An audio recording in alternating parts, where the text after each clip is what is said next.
भगवान शिव ने पार्वती से इस कथा को बताया।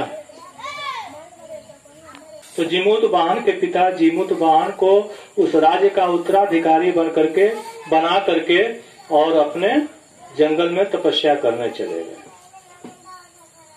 और राजा जीमूत वाहन बड़े ही धर्मात्मा राजा थे, प्रजा पालक थे, हमेशा प्रजा के सुख दुख में उनका ध्यान लगा रहता था। माता पिता के सच्चे भक्त थे, बड़ी सेवा करते थे माता पिता की। कुछ समय के बाद उनके मन में ध्यान आया कि पिताजी वनवास चले गए, जंगल में चले गए, उनको कष्ट होता होगा, हम भी चलेंगे उनकी सेवा करने। राजपाट छोड़ दिए और उनकी सेवा करने के लिए उनके पीछे पीछे वो भी चल दिए। कुछ दिन के बाद उसी जंगल में मलयवती नाम की एक कन्या से, उसी जंगल में उनका विवाह भी हुआ, जीमूत वाहन का। उसी जंगल में मलयवती नाम की कन्या से उनका विवाह हुआ। एक दिन की घटना। तो संत हृदय जीमूत वाहन ने पूछा कि माताजी क्यों रो रही हैं? तो माताजी ने कहा कि मेरा एक ही लड़का है और गरुड़ देवता को खाने के लिए एक सर्प रोज दिया जाता है और आज मेरे लड़के की बारी है। माताजी ने कहा कि आज मेरे लड़के की बारी है, एक ही लड़का है और आज गरुड़ हमारे लड़के को खा जाएगा। जीमूत वाहन ने कहा कि इसकी चिंता आप छोड़ दें, आपका बच्चा बच जाएगा। और लाल रंग के कपड़े में जो लड़का लिपटा हुआ था, वो वृद्धा का, उस लाल रंग के कपड़े में स्वयं को लपेट लिया जीमूत वाहन ने। गरुड़ आया और उसको उठा करके लेकर के चल दिया, उड़ गया और एक डाल पर बैठ करके उनके एक अंग को खा लिया। और जब एक अंग खा लिया, दाहिना अंग तो बायां अंग भी जीमूत वाहन ने उसके सामने कर दिया, गरुड़ के सामने। अब गरुड़ ने सोचा कि ये कैसा है आदमी है, कितना बड़ा त्याग है इसके अंदर कि अपने को समर्पित कर दिया हमारे लिए। गरुड़ को दया आ गई और उस जीमूत वाहन को छोड़ दिया, खाया नहीं, जीवित हो गए जीमूत वाहन। फिर उनकी कथाएं आगे होगी, उनकी पूजा होती है, चील की पूजा होती है।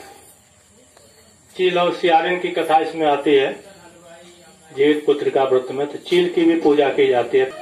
ऋषियों ने सूत जी से पूछा, नैमिषारण जाएंगे तो वहां सूत जी की गद्दी है। सत्यनारायण भगवान की कथा सबसे पहले सूत जी ने वहीं नैमिषारण में ही सुनाया था। सूत जी की गद्दी है। तो सूत जी से ऋषियों ने पूछा कि कलयुग में ऐसा कौन सा व्रत है, ऐसा कौन सा उपाय है जिससे माताओं के बच्चे, चाहे वो लड़के हों चाहे लड़कियां हों, दीर्घ जीवी रहें, स्वस्थ रहें, निरोग रहें, ऐसा कौन सा उपाय है? तो सूत जी ने कहा कि देखो, सतयुग द्वापर युग का अंत होने वाला था और कलयुग आने वाला था। उस समय की कथा कहा सूत जी ने। सूत जी ने कहा कि ऐसे ही जब कलयुग आने वाला था तो द्वापर की जो माताएं थी कि कलयुग आने वाला है, अब हमारे इस कलयुग में हमारे बच्चे कैसे निरोग रहेंगे, कैसे लंबी उम्र जिएंगे, कैसे दीर्घायु होंगे, चिंता सताने लगी उनको। और जब चिंता सताने लगी, जब चिंता होती है ना, तो 10-5 बहनें मिलकर के फलाने जगह चला तन पूछल जाए, फलाने जगह चला जा पूछे। तो सभी बहनें जो थीं, सभी माताएं जो थीं, गौतम ऋषि के पास गई और अपनी समस्या रखा कि ऐसा कौन सा व्रत है, कौन सा उपाय है जिससे हमारे बच्चे दीर्घायु हों। तो गौतम जी ने कहा कि महाभारत का युद्ध हो रहा था और उसमें द्रोणाचार्य के पुत्र थे अश्वत्थामा। अश्वत्थामा द्रौपदी के पुत्रों को अश्वत्थामा ने मार दिया था जान से। द्रौपदी के पुत्रों को अश्वत्थामा ने जान से मार दिया था। और पांडव बदला लेने की बात सोच रहे थे कि अश्वत्थामा से इसका बदला लिया जाएगा, और अश्वत्थामा को मारने के लिए पांडव उतारू हो गए, लेकिन द्रौपदी ने रोक दिया। द्रौपदी ने रोक दिया, कहा कि मत मारो, जितना दर्द हमें अपने बेटे के लिए हो रहा है, अगर तुम उसको मार दोगे अश्वत्थामा को, तो उसकी मां को भी उतना ही दर्द होगा। तो हमको तो दर्द है ही है, उसको भी दर्द होगा, इसलिए मत मारो। मान गए पांडव।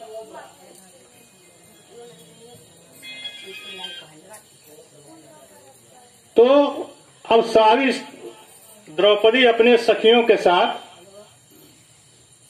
धौम्य ऋषि के आश्रम में गई। द्रौपदी ने और सखियों ने जाकर के उनको, और धौम्य ऋषि ने वही जीमूत वाहन की कथा जो हमने आपको सुनाई, वही जीमूत वाहन की कथा सुनाते हुए धौम्य ऋषि ने कहा कि एक समय आधी रात को कोई बुढ़िया रोने लगी और जीमूत वाहन अपनी पत्नी के साथ, इस कथा में आता है, ससुराल गए हुए थे। ससुराल गए हुए थे और रात को सोए थे, तो रात में किसी माताजी के चिल्लाने की आवाज आई, रोने की आवाज आई। जीमूत वाहन उठे और उनके पास गए, तो वही उनका बेटा मरा हुआ था, वही गरुड़ जो था वो खाने के लिए आने वाला था, उसी का नंबर था, उसी लिए वो रो रहे थे कि मेरा बेटा मरा जा रहा है। और यह सुन करके जीमूत वाहन के अंदर दया आ गई और वही उपाय किया जो हमने बताया अभी, अपने को के बेटे के स्थान पर अपने को लिटा दिया, और वह गरुड़ जो था राजा के त्याग और गरुड़ कृपा से गरुड़ प्रसन्न हुए, और जितनी माताएं बहनें थीं सबकी संतान जो खाया था गरुड़ वो भी जीवित हो गए और सब लोग सुखी से रहने लगे, जीवन दान दे दिया।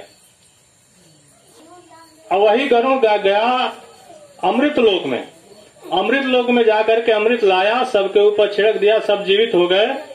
और तब से उसी अमृत प्राप्त करने के अर्थ में ही जीवित पुत्रिका कहलाती है।